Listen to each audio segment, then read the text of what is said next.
at mapasaya ang inyong araw, i-scan ang inyong mga Digibox at hanapin ang Highland TV. Ang aming nasa labas ng bahay at hanapin ang Channel 44. Pwede rin kaming subaybayan live sa Regional News Group Luzon Facebook page at RNG Luzon YouTube channel. Araw-araw tumutok para sa mga balita, latest updates at kulitan tuwing umaga. Recount the narratives that matter with these simple steps. Rescan your Digiboxes and look for Highland TV on the list. Make sure to reposition your antennas for those watching through digital smart TVs.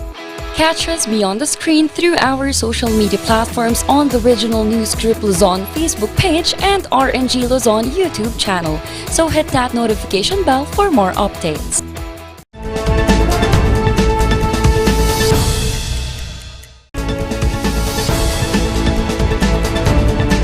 Narito na ang mga nagpapagang balita. Rehiyon ng Cordillera nasa red alert level na. Final testing and sealing ng mga VCM sa La Union naging maayos. Petisyon para sa 410 pesos na aumento sa sahod, ipinila na. Mayor Benjamin Magalong inireklamo pero aligasyon pinabulaanan. Makasaysayang Mount Data Hotel bukas na sa publiko.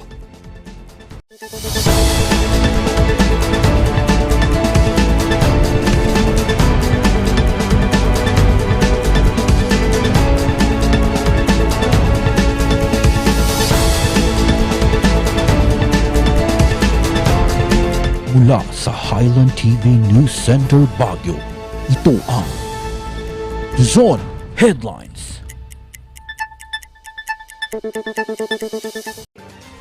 Naimbag nga rabi amyana na Luzon, hatid namin ang mga pinakabago at may init na balita.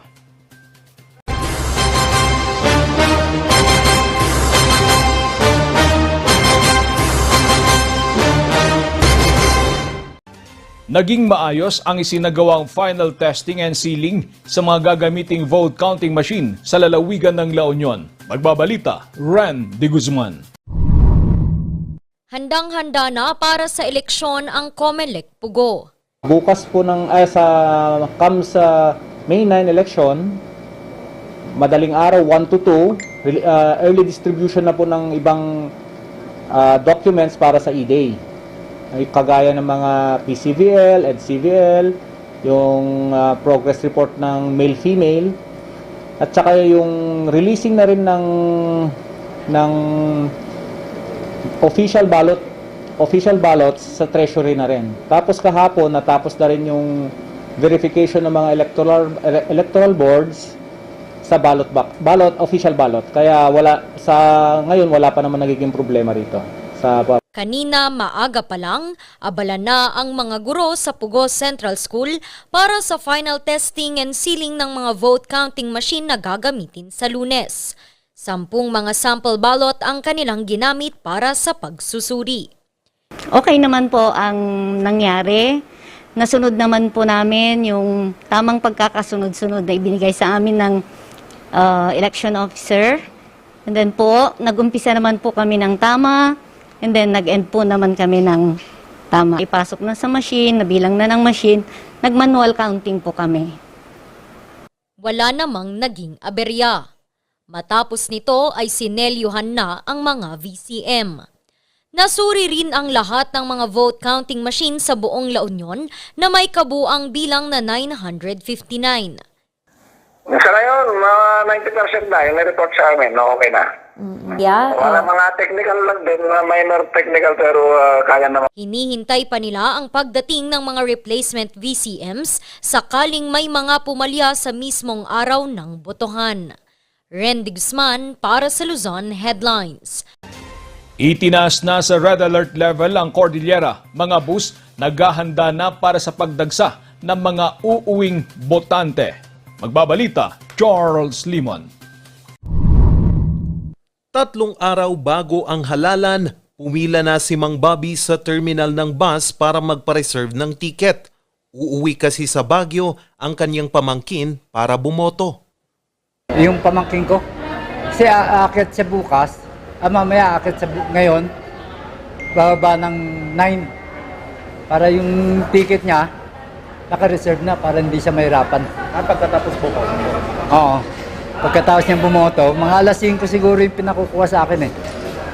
Ng hapon. Para pagka nakakuha na ako, wala na siyang problema sa sasakay na lang. Kasi mahirap yung maraming tao dito pagdating ng Isa lang si Mang Bobby sa mga maagang nagpa-reserve ng ticket. Ito'y dahil sa inaasang pagdagsa ng mga mananakay sa halalan. Right now, medyo okay naman siya. Hindi pa dumadagsa kasi mamaya yan pag uuwi na yung mga tao doon kung malalaman. Pero if I compare it to last Holy Week, siguro mas konti ito compared to last Holy Week. Isa din sa mga naghahanda ang mga UV Express. Charles, sa ngayon hindi pa masyadong ramdam ang pagdami ng mga pasaheros. Parang normal pa rin naman. Pero tama yung sabi mo na we expect na talagang this weekend ay talagang dadami ang passengers natin, yung mga uuwi ng mga probinsya nila at the same time din yung mga nasa Pangasinan, for example, naakyat din ng Baguio para bumoto, expect din natin na talagang by weekend aakyat na sila. Kaya todo ang pagbabantay at inspeksyon ng LTFRB sa mga umaalis na UV Express at mga bus. Isinailalim na sa red alert level ng Office of Civil Defense ang buong rehiyon. Ito'y upang maihanda ang lahat ng ahensya ng gobyerno sa pagpapanatili ng kapayapaan at kaayusan sa halalan.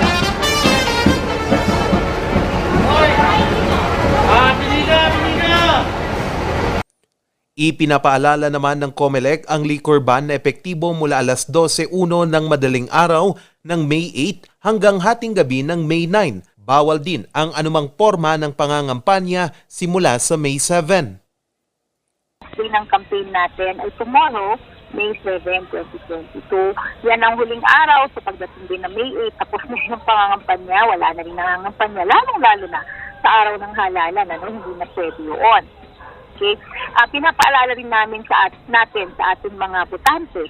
Okay? Since bawal na ang mangampanya, sa araw ng halalan o sa May 9, 2022, bawal na rin na pupunta ka sa voting center mo at nakasuot ka ng kahit anong damit na nagpapahiwatig ng iyong pangangampanya. Bumuo naman ng task group ang militar na magbabantay sa probinsya ng Abra. Ito ang magiging katuwang ng 24th Infantry Battalion na nakatalaga sa lalawigan. Ang Taking Division of Task Group Abra na personnel mga Taking Division under Task Group Commander na si Colonel Noora na siyang dagdag persa ng ating kasunduluhan ng 15th Division dyan sa province ng Abra. So, bunsod ito nung nangyaring incident last week ng March na kung saan ay may namatay na security personnel ng isang political candidate.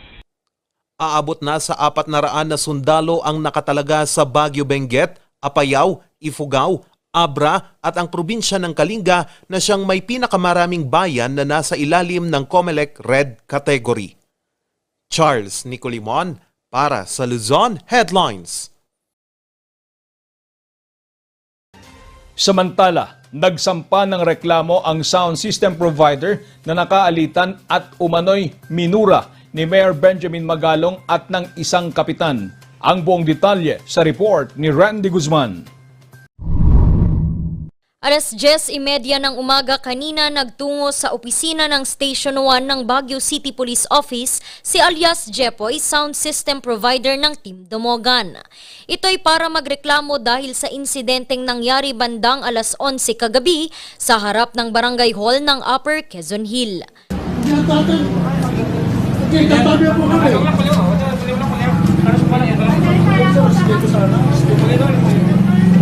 Sa cellphone video na kumakalat ngayon sa social media, nakuhanan ng sagutan sa pagitan ni alias Jepoy at Lower Lourdes Punong Barangay Florantes sa Pitula.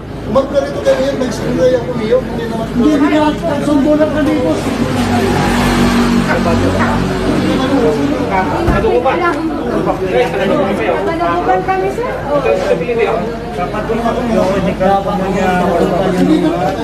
Di nagtagal ay dumating si Mayor Benjamin Magalong. Hindi raw niya inakala na hahantong sa tensyon ang dapat sanay payapang pagtatapos ng campaign rally ng Team Dumogan.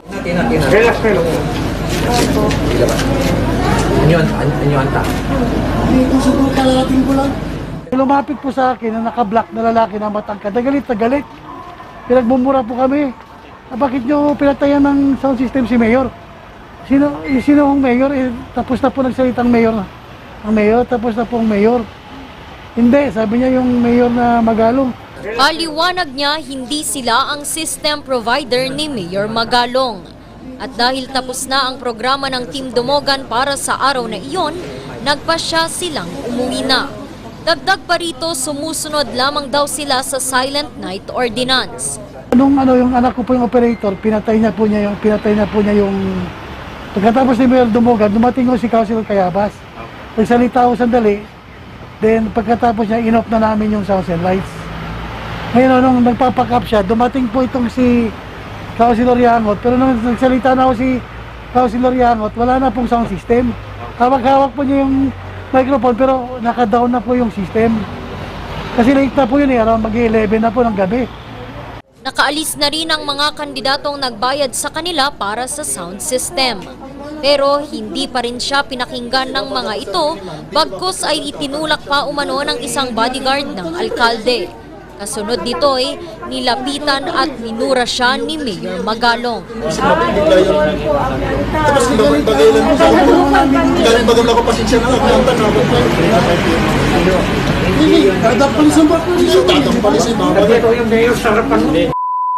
Makita ko lang na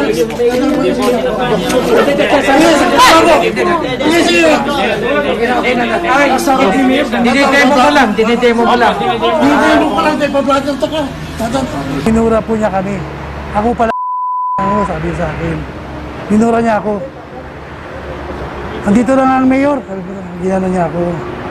Parang tapos yung bodyguard niya, inano niya ako. Ano po kayo, sir? Sinuntok ako ng bodyguard.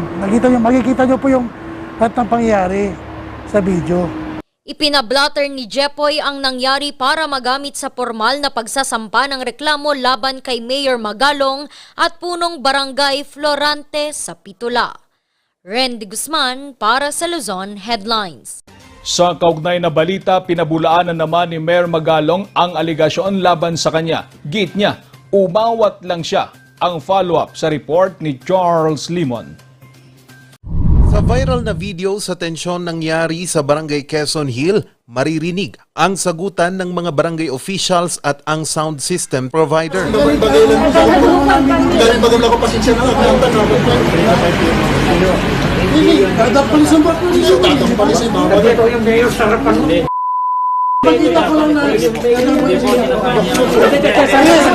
Ayon kay Mayor Benjamin Magalong, hindi raw siya ang nagsimula ng gulo kundi umawat lang. B-Pats, tapos nandun yung ibang mga politiko. Nung dumating ako, nawala na yung microphone. Parang napastusan yung, nandun yung mga ibang barangay officials. Siyempre napastusan sila, nasaktan sila na parang ininsulto yung mayor nila. So yung mga barangay kapitan, naman, talagang kinonfront nila yung contractor ng sound system. Kaya I was there to pacify. Pinapacify ko. Hindi po kayo yung nag-instigate ng gulo? Hindi, ako yung nagpapacify dun baka naman in-splice nila. Pinalabas nila na ako yung nakikipag-away. Ako yung nagpapacify. Anya, inimbitahan lamang siyang magsalita sa anibersaryo ng Barangay Peacekeeping Action Team sa barangay. Sa isang caucus, tapos in-invite ako 10 o'clock. In-invite ako na naghihintay pa rin yung mga B-Pats doon para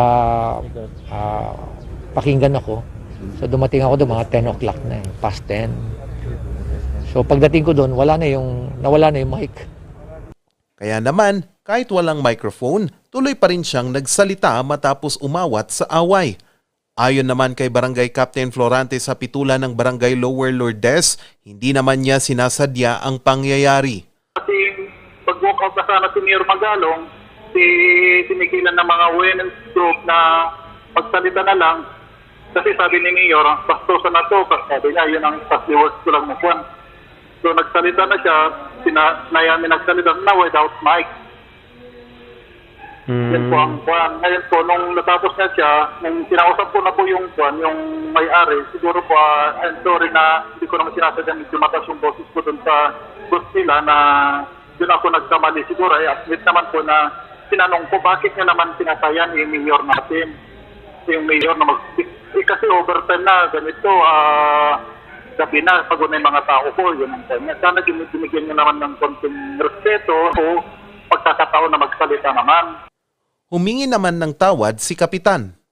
I'm very sorry, sir, kung nakikinig naman si Paulo de la Cruz. And so, I'm very sorry that, sir, hindi ko po talaga na intention na gano'n talaga na ang gusto ko lang mangyari ho, yung respeto lang sa mayor namin.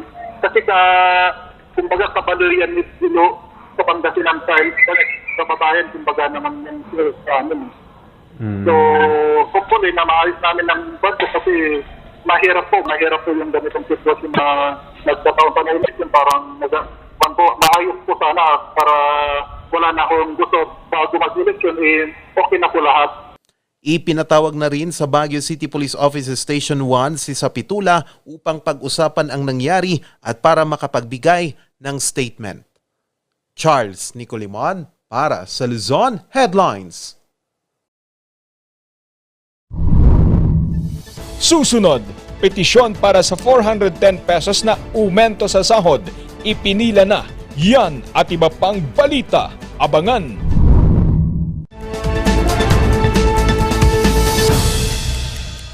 Mula pa Oktubre nung nakarang taon, nagsimula na po akong mamasyal sa buong lalawigan ng Pangasinan. At ngayon po, napuntahan ko na ang mahigit sa 1,000 mga barangay sa atin pong lalawigan. Ano ang aking naging obserbasyon?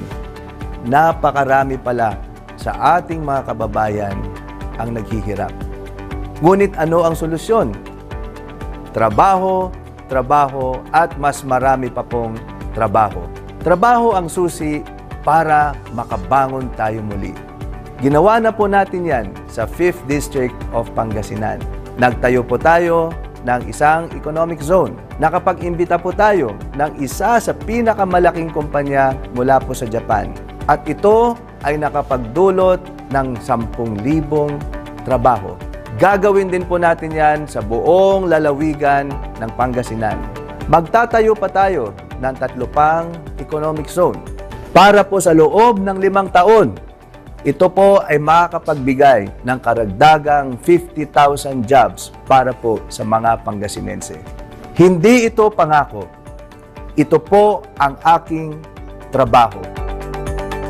Ako, si Ramon Gico III, kasama nyo sa pagtupad ng pangarap para sa maunlad na Pangasinan.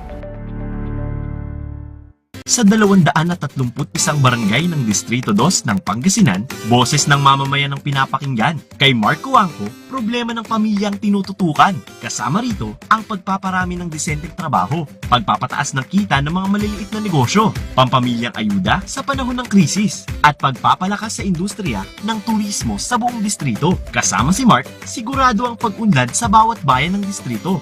Congressman Mark Cuangco, numero 1 sa ayuda at serbisyo.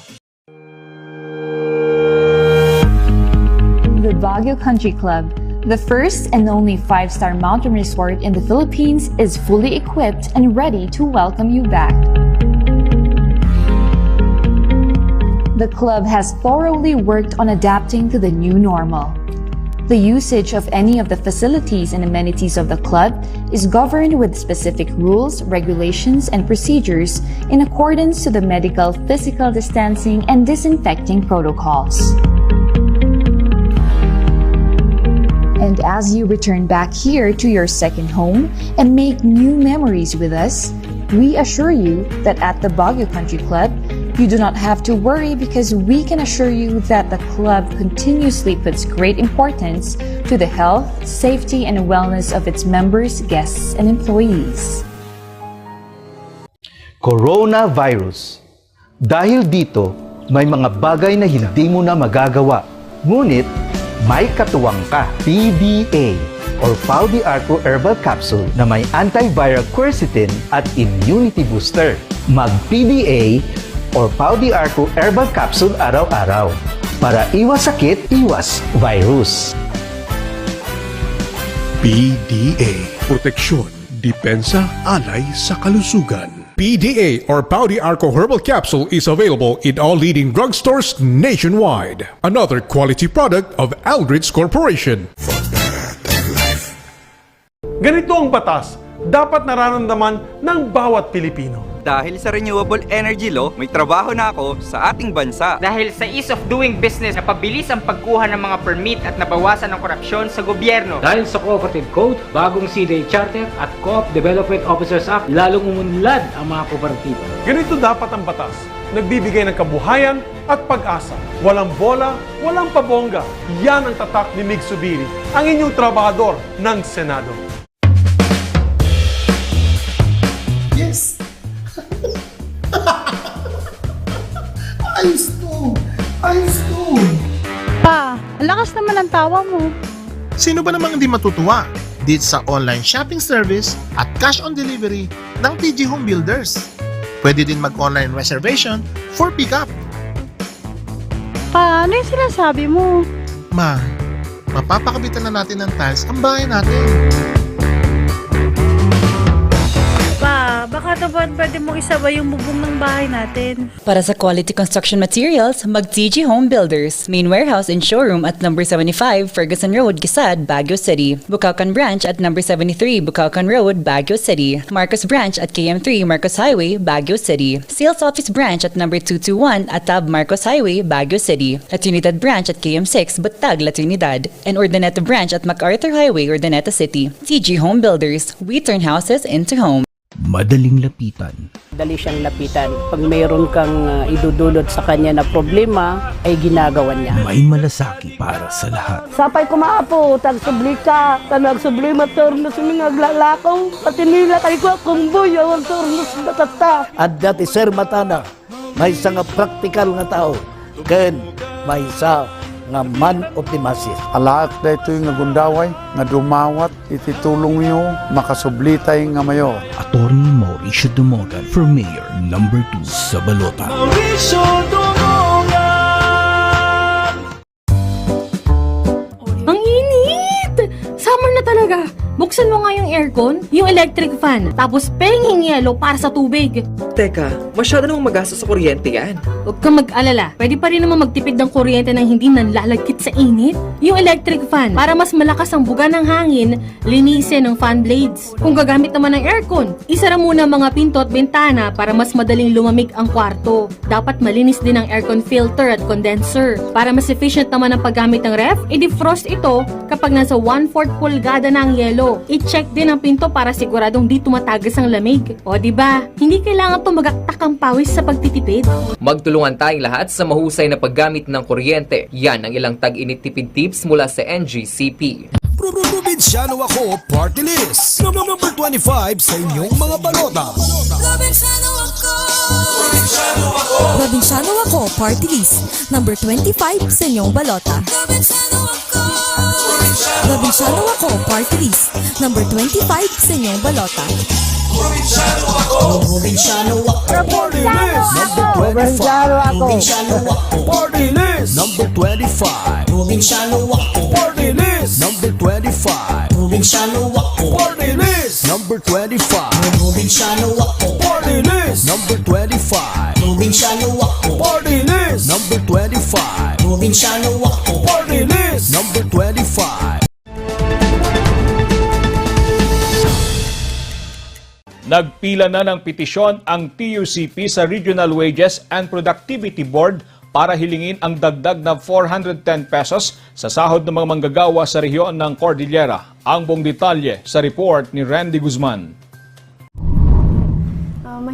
Hirap na hirap si Julita na pagkasyahin ang kanyang sahod. Mag-isa kasi niyang itinataguyod ang kanyang isang anak. Kulang po. Mahirap po sa pagkasahin, pero siyempre, kailangan natin ng trabaho, kaya kung ano lang yung meron, parang sinasakto lang talaga. Talagang, kung may extra, kunwari, may extra na maitabik, yung kahit pang pamasahe lang. Sa datos ng Philippine Statistics Authority, pumalo sa 4.9 ang inflation rate o ang antas ng pagtaas ng presyo ng mga bilihin noong Abril. Sa kanila ring pag-aaral, 14,023 pesos ang sahod na nasa poverty threshold sa Cordillera noong 2021. Kung susumain, masyadong mababa ang buwanang kita ng mga minimum wage earners sa rehiyon na aabot lamang sa halos 9,100 pesos.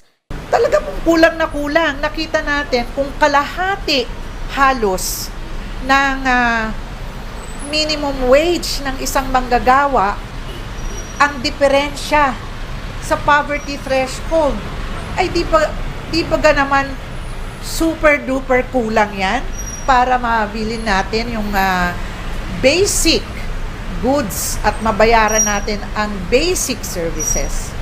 So, definitely, hindi sapat yung ating kinikita ngayon. Kaya kaninang umaga isinumite na ng Trade Union Congress of the Philippines o TUCP sa Regional Wages and Productivity Board ang petisyong 410 pesos na aumento sa sahod.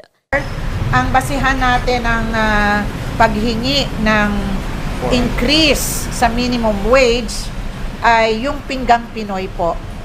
So meron pong 362 pesos and 59 centavos na kailangang idagdag sa current budget na almost like between 12 to 13 budget per meal per person.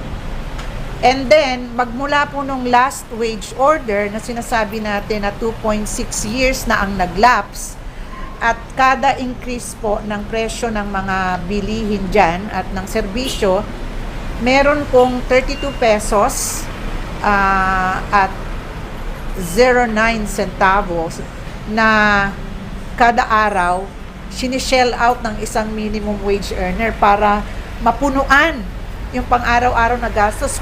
Wala pa tayong napo-formulate na computation kung magkano ang i-adjust natin na minimum wage kung meron man. However, nag-gather na natin lahat yung mga economic variables natin para makita kung ano ba talaga ang economic situation ng ating region. As well as na dun sa public hearings ay narinig na rin namin yung mga sentimiento ng bawat sector, labor and management sector. So, we finished the public hearing last week. Letter from TUCP na head. Tatalakayin na ng RTWPB ang petisyon sa susunod na linggo. Kung sakaling maaprubahan, magiging 760 pesos na ang minimum wage dito sa Cordillera. Rendy Guzman para sa Luzon Headlines. Merong tayong violation of Republic Act 9262 or the law on violence against women and children. And one of the recent cases doon sa ating Korte Suprema noong February 10 ay isang tao na deliberately not giving support to the wife and the minor children. So dito sa kaso nito, dinistinguish ng Korte Suprema yung failure to provide at saka denial of support. Sabi ng Korte Suprema dito sa kaso, hindi natin mapangalanganan yung mga parties dito kasi bawal because of the minor children. The failure to provide hindi emotional violence. In other words, kahit gusto mo, hindi mo kaya.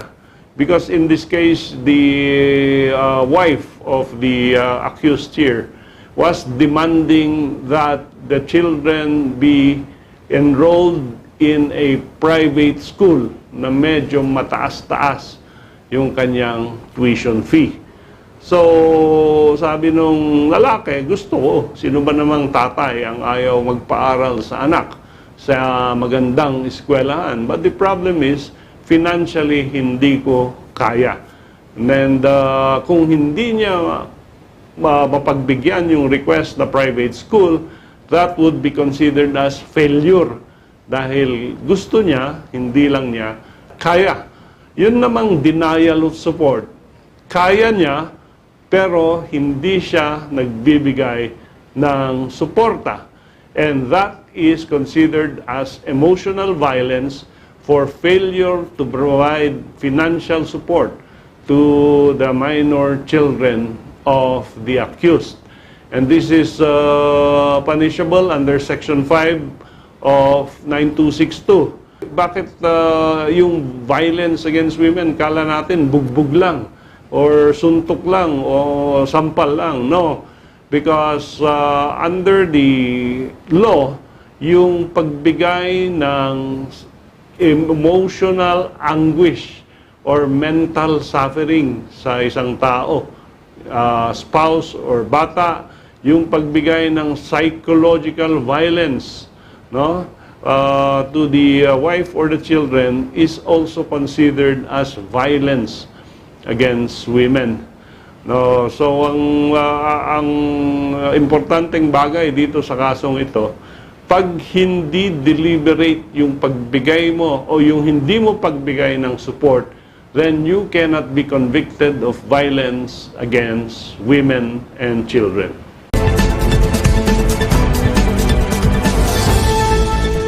Ang bahaging ito ay hatid sa inyo ng Pines Estate and Gaming Corporation.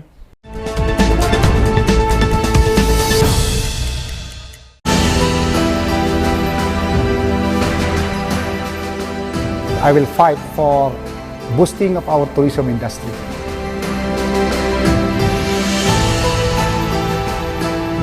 Economic growth corridor in the Cordillera. Programs for our education, employment, and sports development. Ang tao talagang maninindigan yan para sa kanyang kabuhayan at kinabukasan.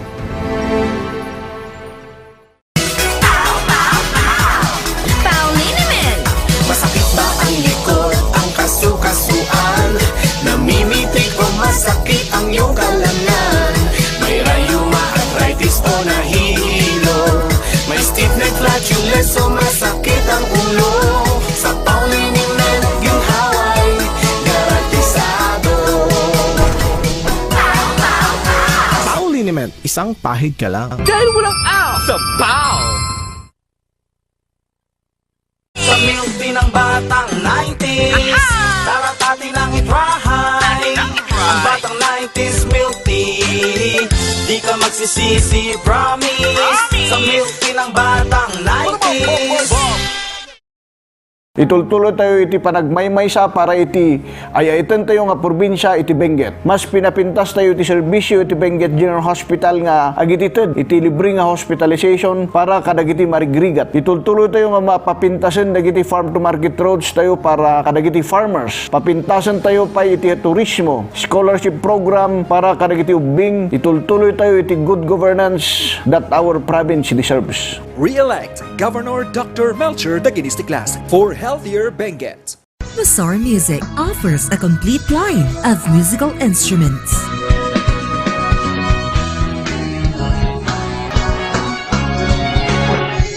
Bazaar Music, Baguio's pioneer in online music and art lessons.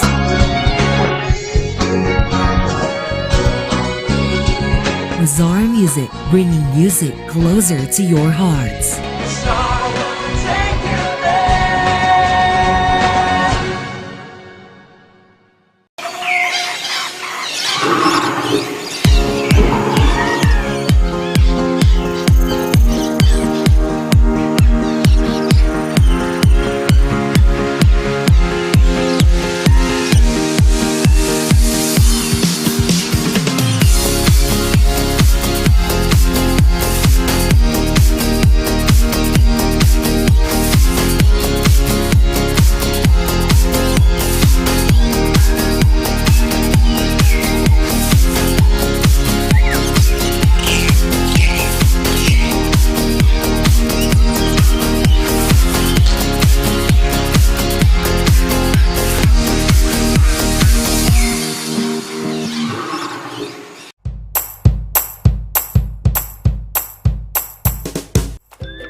bestsellers that we have are the pork sisig, sizzling liempo, quarter leg, and then we have the sizzling beef pares as well.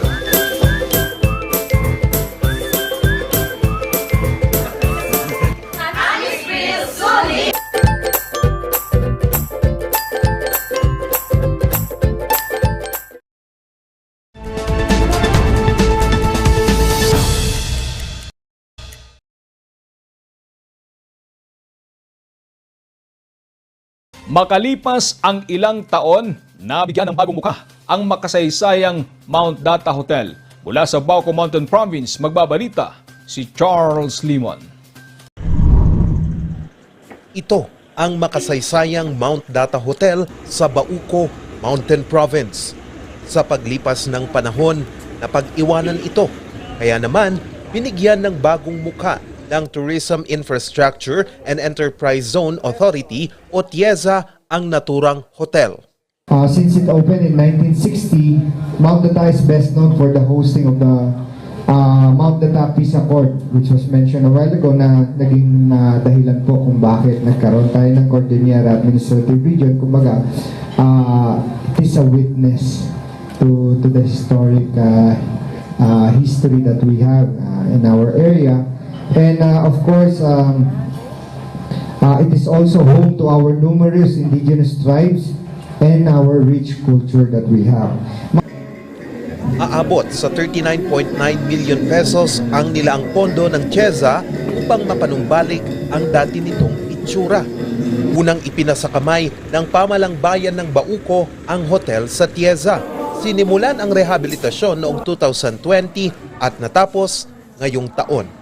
We are hopeful for the recovery of the local tourism economy of Bauco, which boasts several beautiful ecotourism sites for adventurers to explore.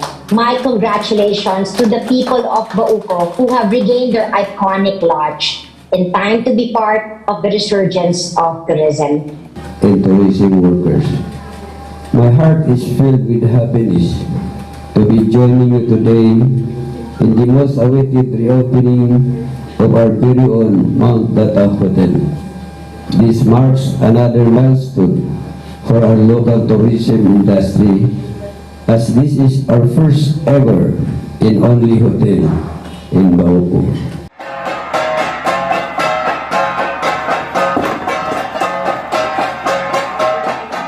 Ang hotel ay mayroong 22 guest rooms, 2 dormitoryo, conference facilities at restaurant. Ang dating boiler room naman ay ginawa ng coffee shop. Dito, nakadisplay ang steam engine boiler na ginagamit sa pagpapainit ng tubig. Ayon sa TIEZA, target nilang lalo pang pagandahin ang hotel at magbukas ng mga tourism sites sa Mountain Province para lalong dayuhin ang lugar.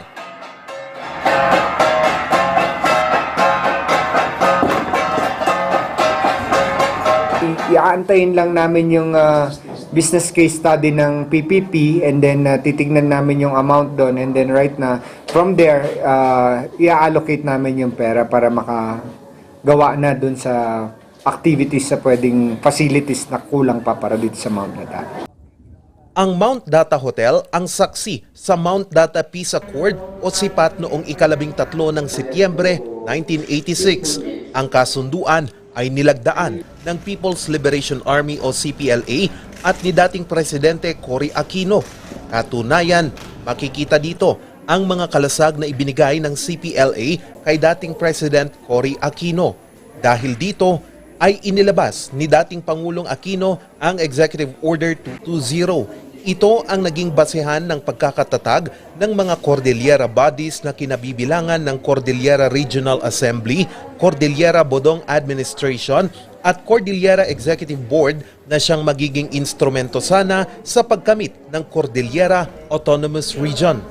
Pero nabuwag ang mga ito sa ilalim ng administrasyon ni dating Presidente Joseph Estrada.